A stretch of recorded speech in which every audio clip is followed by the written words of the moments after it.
Dans l'assemblée des saints, assoiffé je me tiens, que ton onction descende sur moi.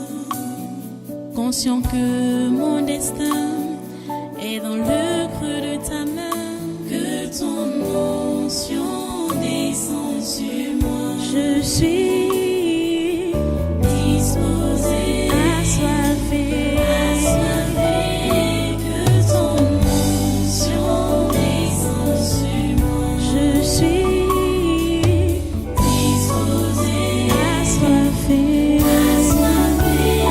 que ton onction descende sur moi.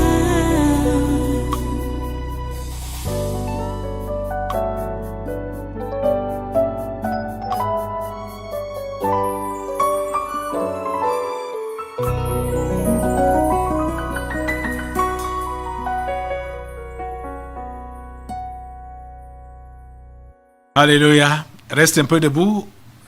Le temps de prendre donc ta Bible maintenant pour que nous puissions ouvrir notre premier passage pour entamer ce séminaire du mois de mars 2022. Prends ta Bible et va avec moi dans 1 Corinthiens. Je vais dire 2 Corinthiens chapitre 8.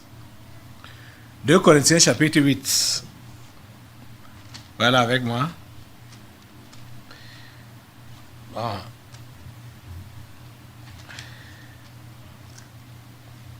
2 Corinthiens chapitre 8 donc. On va commencer à partir du premier verset. 2 Corinthiens chapitre 8.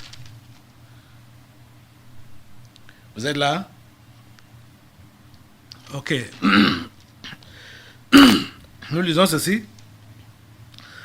Nous vous faisons connaître, frères, la grâce de Dieu qui s'est manifestée dans les églises de la Macédoine. Au milieu de beaucoup de tribulations qui les ont éprouvées, leur joie débordante et leur pauvreté profonde ont produit avec abondance de riches libéralités de leur part. Ils ont, je l'atteste, donné volontairement, selon leurs moyens, et même au-delà de leurs moyens. Nous demandons avec de grandes instances la grâce de prendre part à l'assistance destinée aux saints. Et non seulement ils ont contribué comme nous l'espérions, mais ils se sont d'abord donnés eux-mêmes au Seigneur, puis à nous, par la volonté de Dieu.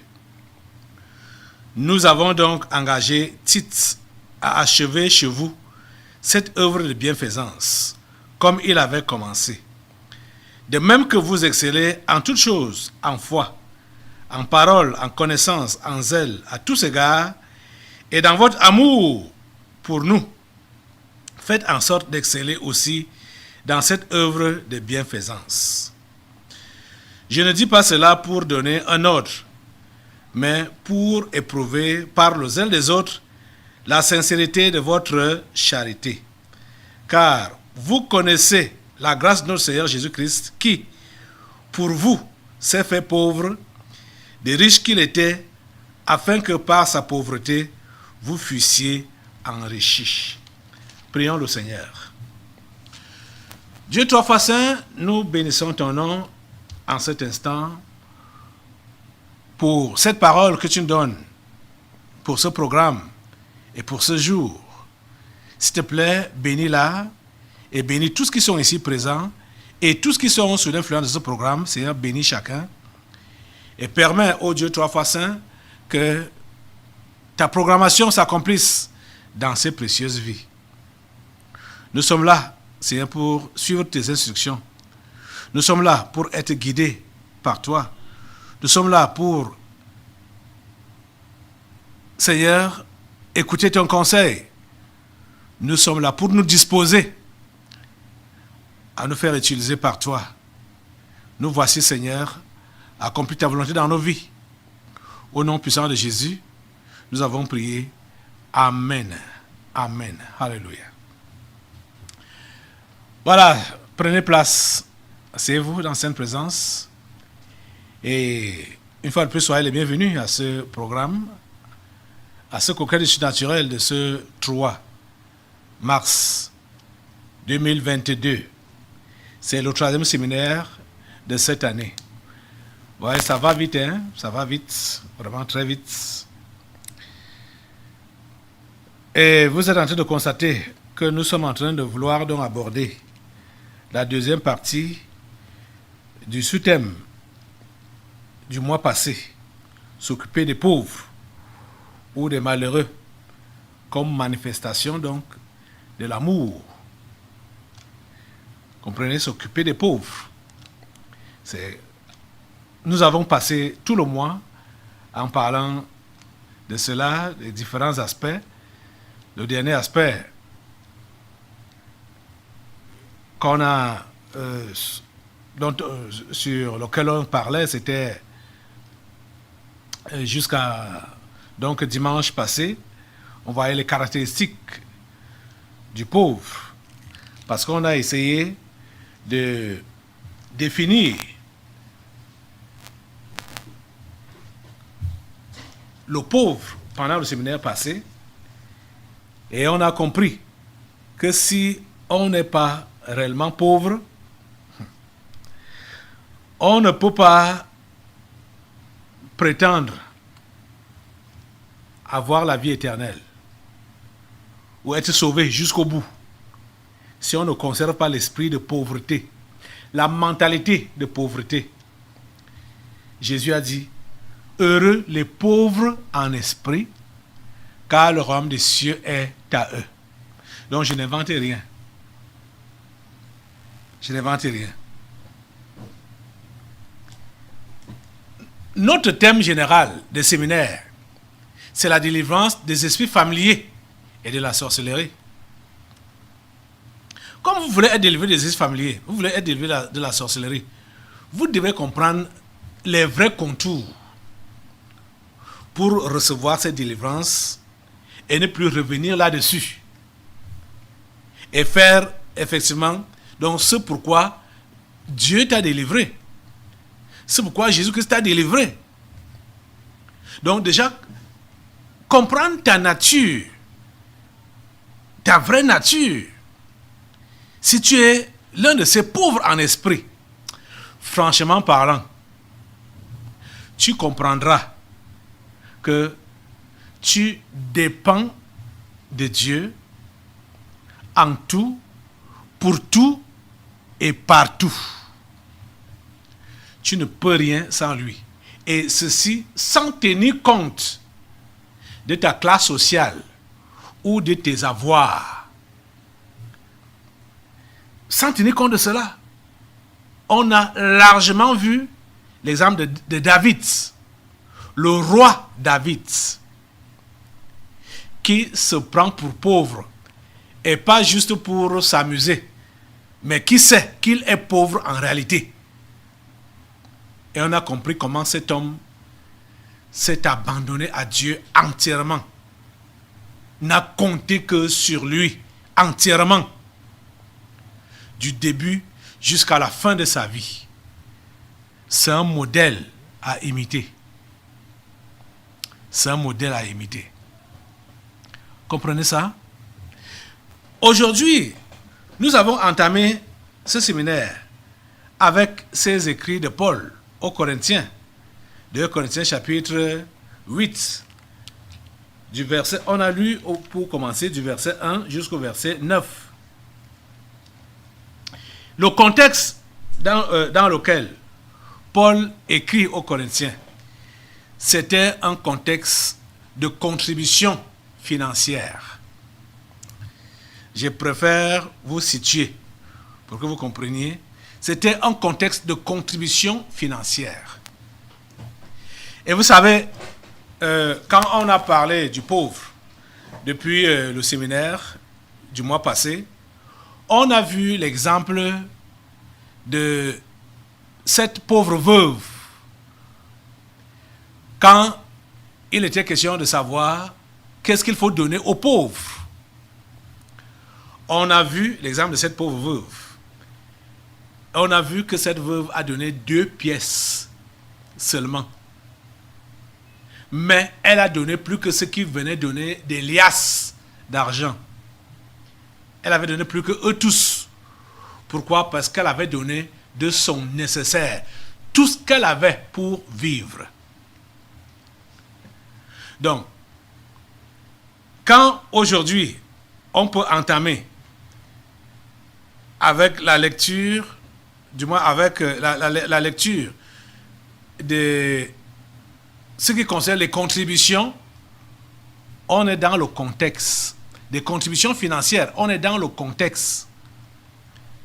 Et je crois que ça appuie même davantage de comprendre que si tu es réellement pauvre, tu vas, c'est-à-dire un pauvre sauvé par Dieu, bien sûr, tu vas vraiment t'occuper des pauvres. Tu comprendras que tu as l'obligation, ou tu es dans l'obligation de t'occuper des pauvres.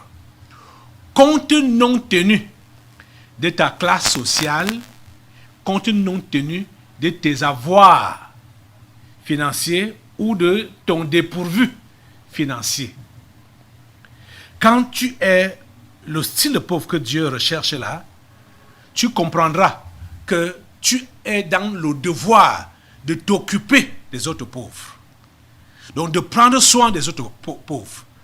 Tu ne vas pas dire que, peut-être parce que tu n'as rien, tu vas dire tu n'as pas de travail ou tu ne gagnes pas assez, donc tu ne pourras pas vraiment prendre soin des autres pauvres comme il se doit. Tu ne pourras pas contribuer, tu ne pourras pas être concentré dans la prière ou dans... Il y a des raisons qu'on donne là, puisque je n'ai pas assez, donc moi je ne mange pas assez, je ne pourrai pas subvenir aux besoins des autres, ou je n'ai pas assez, je ne peux pas donner pour que l'œuvre de Dieu avance. Parce qu'on a vu que cette femme, la pauvre veuve, savait ce que Dieu demandait.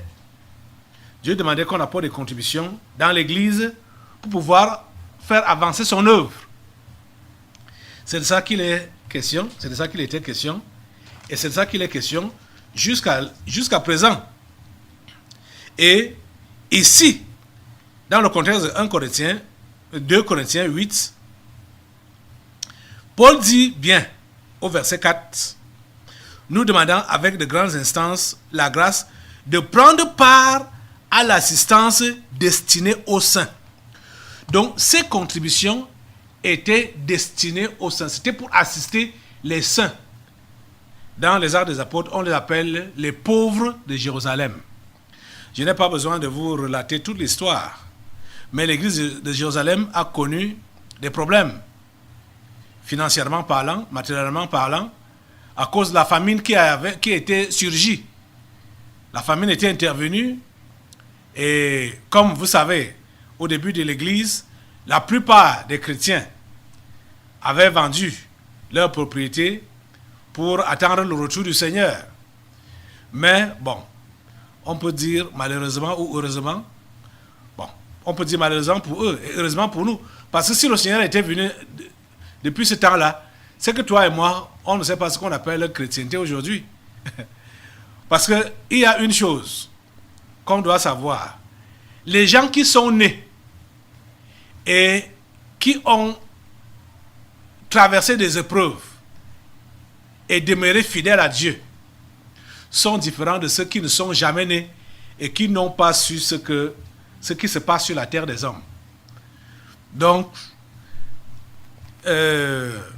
nous sommes nés. Toi et moi, nous sommes nés. Nous savons ce qui se passe sur la terre des hommes. Et Dieu nous a donné la grâce de pouvoir nous tourner vers lui au travers de son Fils Jésus-Christ. Si Jésus-Christ était déjà venu en ce temps-ci, toi et moi, nous ne connaîtrions pas ce bonheur qu'on appelle born again, né de nouveau. Vous comprenez? On ne connaîtrait pas ce bonheur-là. Vous voyez? Donc, malheureusement pour ces premiers chrétiens, et heureusement pour nous, Jésus n'était pas vite venu. Il n'est pas venu, et il n'est pas encore venu jusqu'à présent, mais il dit, je viens bientôt. Ce qu'il nous demande de faire, c'est de rester vigilants, et chacun à son poste. C'est dans l'optique d'être vigilant qu'on vous enseigne donc ce qui est enseigné, particulièrement depuis un mois aujourd'hui.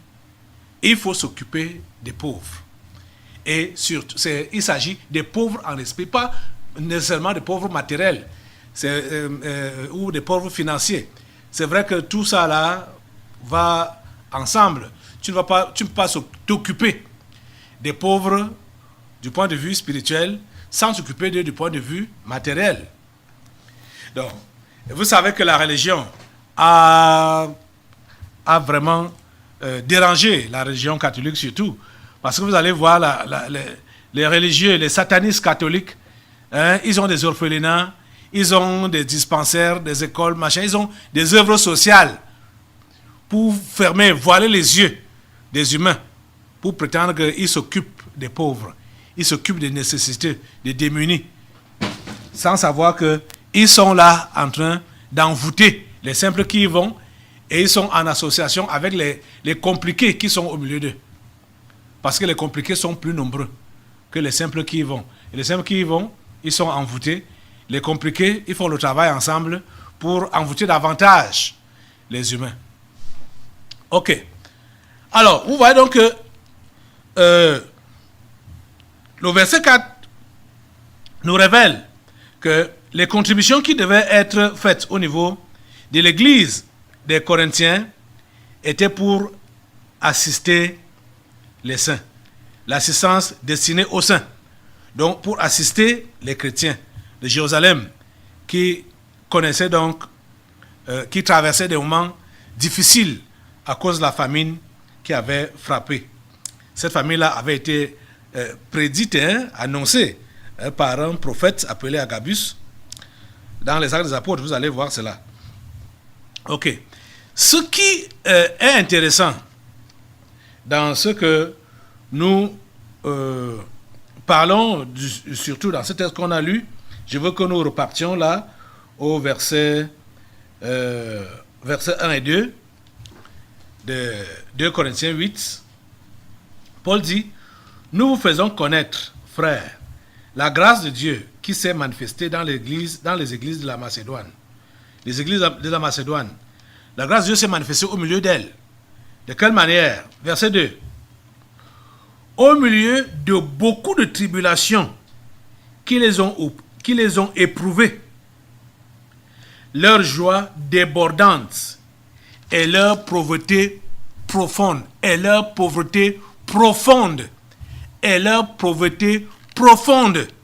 ont produit avec abondance de riches libéralités. C'est-à-dire, c'est cette contradiction apparente que j'aimerais que nous puissions d'abord analyser aujourd'hui. Et je vous dis que ça va en droite ligne avec l'exemple de la pauvre veuve. Les chrétiens de la Macédoine, non seulement avaient des problèmes, des tribulations, quand tu entends parler de tribulations, donc des persécutions, des difficultés de tout genre. Ils avaient des problèmes, des sérieux problèmes. Donc au milieu de beaucoup de tribulations qui les ont éprouvées. Mais quand on a dit que les chrétiens de Jérusalem sont dans le besoin, nous devons les assister. C'est chacun d'entre eux qui a accueilli la nouvelle avec joie. Nous voulons aussi prendre part. Nous voulons prendre part à l'assistance de nos frères de Jérusalem. Nous voulons prendre part. Ils étaient dans la joie de prendre part à l'assistance des pauvres de Jérusalem.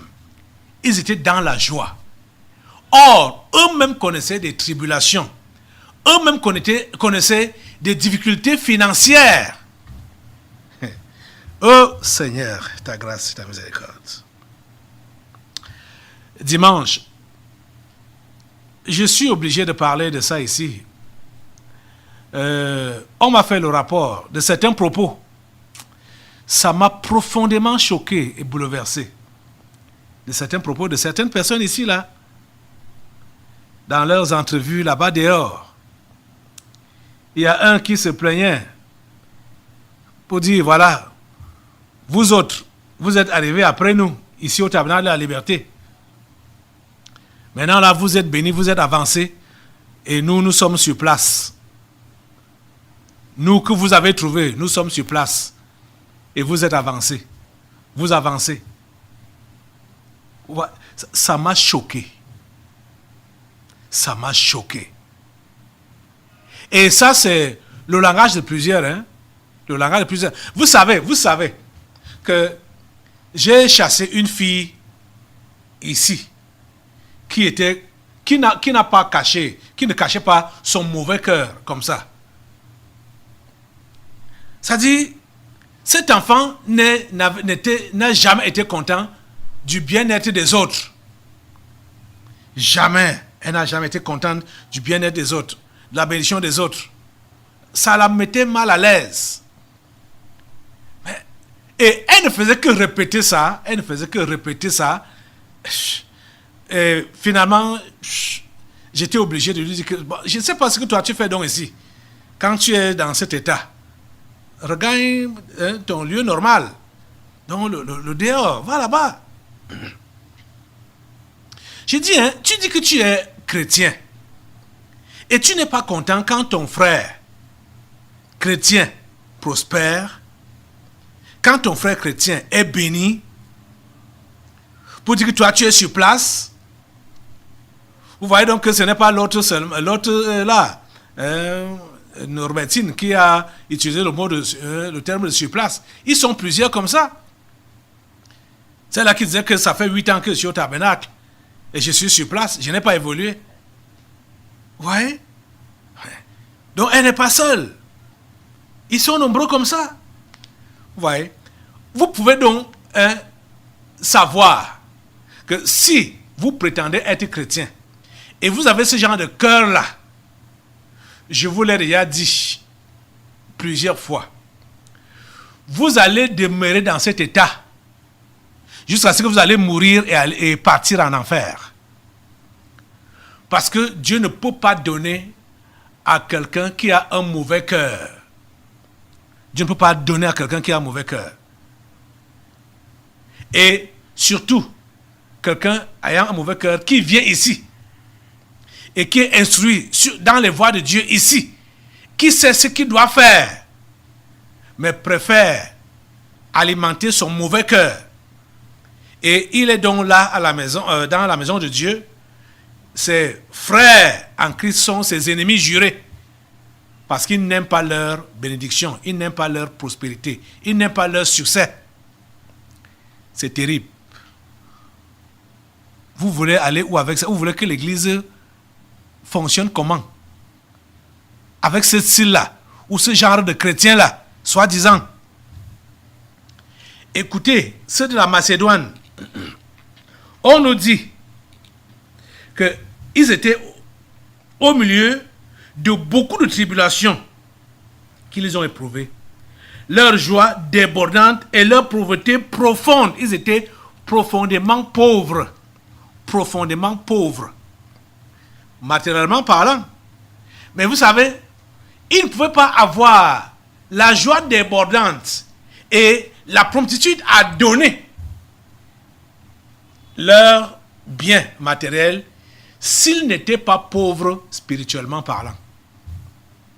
Vous comprenez? S'ils n'étaient pas pauvres spirituellement parlant. Et parce qu'on va voir ça plus loin, toujours dans ce passage.